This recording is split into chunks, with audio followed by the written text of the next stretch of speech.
Assalamualaikum warahmatullahi wabarakatuh. Perkenalkan, nama saya Widya Fitri, NIM 18230056, jurusan akuntansi. Di sini saya akan mereview jurnal internasional yang berjudul Implikasi Pendapatan Non-GAAP untuk Aktivitas Nyata dan Pilihan Akuntansi. Pembahasan teori. Manajer hampir selalu mendefinisikan pendapatan non-GAAP untuk mengecualikan efek biaya akuisisi dan restrukturisasi, amortisasi aset tak berwujud, dan penurunan nilai. Saya menemukan bahwa manajer dengan riwayat pelaporan pendapatan non-GAAP bertindak seolah-olah mereka menempatkan beban yang lebih rendah pada pengeluaran yang dikecualikan ini ketika membuat aktivitas nyata dan pilihan akuntansi. Penelitian ini mengejar akuisisi yang lebih banyak dan lebih besar, memiliki total investasi modal yang lebih tinggi, lebih mungkin untuk merestrukturisasi, dan lebih mungkin untuk mengenali gangguan diskresioner. Kasus yang dibahas, pelaporan non-GAAP biasanya dicirikan sebagai keputusan akhir yang dibuat oleh manajer dalam proses akuntansi dan pelaporan keuangan.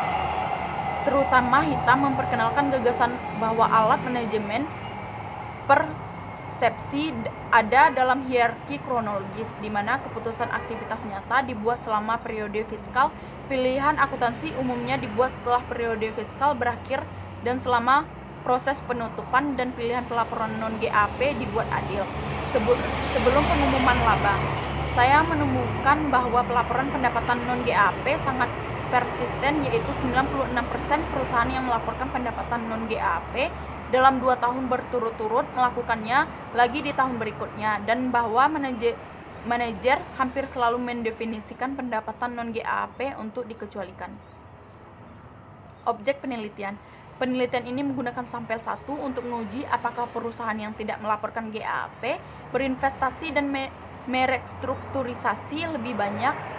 Penelitian ini menggunakan semua akuisisi individu yang dilakukan oleh perusahaan dalam sampel 1 untuk menguji apakah perusahaan yang dilakukan melaporkan GAAP kurang sensitif terhadap efek nyata dari PSAK 141 hipotesis 3. Penelitian ini menggunakan sampel 2 untuk menguji apakah perusahaan melaporkan EBITDA berinvestasi lebih banyak dan merestrukturisasi lebih sedikit daripada perusahaan yang melaporkan metrik pendapatan non-GAAP selain EBITDA.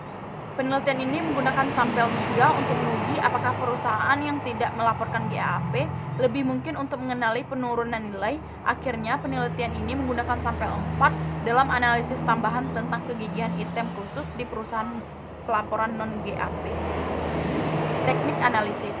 Penelitian akademis ini umumnya menemukan bahwa investor, dewan direksi, dan manajer menerima pendapatan non-GAAP sebagai metrik kinerja keuangan yang berguna.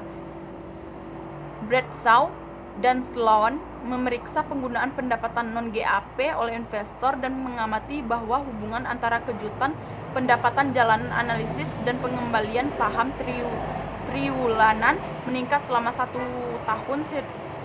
tahun 1990-an dan pada akhir tahun 1990-an. Hubungan tersebut melebihi antara kejutan pendapatan berbasis GAAP dan saham triwulanan.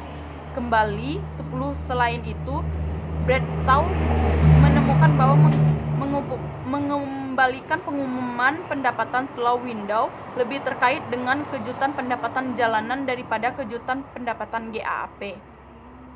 Hasil penelitian, pengungkapan dan penggunaan pendapatan non-GAAP telah meningkat secara signifikan dalam 30 tahun terakhir, dan kegunaan metrik kinerja ini bagi investor dan dewan direksi telah didokumentasikan dengan baik. Penelitian sebelumnya juga secara umum menemukan bahwa manajer lebih suka menampilkan pendapatan non-GAAP secara mencolok dalam siaran pers pendapatan, dan sebaliknya berusaha menarik perhatian pada pendapatan non-GAAP. Melihat pelaporan non-GAAP menjadi langkah terakhir dalam proses pelaporan keuangan, saya mengusulkan bahwa perusahaan yang secara konsisten melaporkan pendapatan non-GAAP di masa lalu kemungkinan memiliki rencana yang telah terbentuk sebelumnya untuk melakukannya lagi di periode saat ini dan masa depan. Terima kasih. Hanya inilah review jurnal dari saya. Wassalamualaikum warahmatullahi wabarakatuh.